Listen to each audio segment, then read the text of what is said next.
What's going on, channel B Faction? My name is Joshua Williamson. So I've shared a lot of brownie recipes on the past on this channel before, but I'm going to show you today what is probably the most amazing brownies I've ever had in my life. These are brown butter brownies, and they're really easy to make. Kind of time consuming, but in the end, it's worth it. These are amazing, so let's get started. So to start off, I'm making the brown butter. Now in the saucepan, I have 2 cups of butter. I know that's a lot of butter, but anyways, what you want to do is let it melt down and start rapidly bubbling. Once the butter is melted and it starts rapidly bubbling, get half a cup of non-fat dry milk powder and whisk that in until it's combined, and keep whisking this until the butter turns a brown color. Not burned, but brown. This is the color that you're looking for, a really nice toasty brown color. But what you want to do now is add 1 cup of cocoa powder, preferably Dutch processed, and then whisk that in until it's combined with the butter. And after it's combined, let it boil for about 30 seconds. What that does is it increases the amount of cocoa flavor. Then turn the heat off and add 6 tablespoons of oil and 12 ounces of bittersweet chocolate.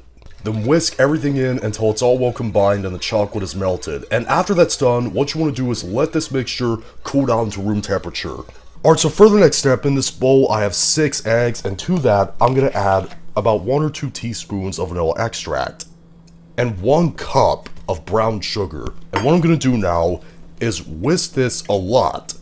I want to whisk it until all the sugar is dissolved. It'll take a lot of elbow grease, but it'll be worth it.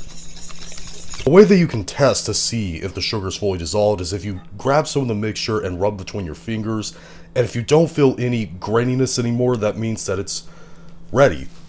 Then you want to add about 3.5 cups of powdered sugar, and then whisk it in until it's combined with the rest of the mixture.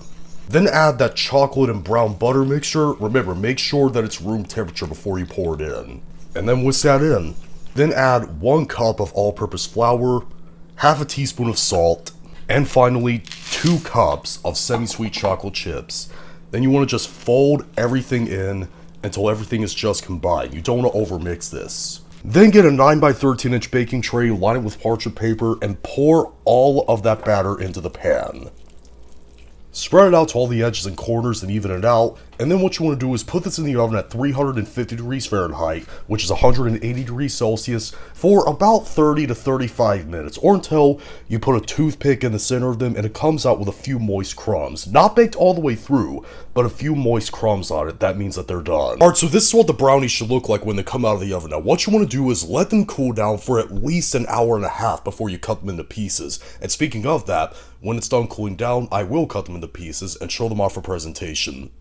Alright, the brown butter brownies are done, and just take a look at how fudgy these are. These are ridiculous. Like I said, they were really easy to make, really simple, time consuming, but in the end, it's worth it. These are probably the most amazing brownies I've ever had in my life, and I really hope you try them. But if you do, leave in the comment section down below and tell me what you thought, whether you liked it or you hated it. If you liked this video, thumb up, hate this video, thumb it down, and be sure to subscribe and become a member of the GW Faction on a journey to 10,000 subscribers. See you later.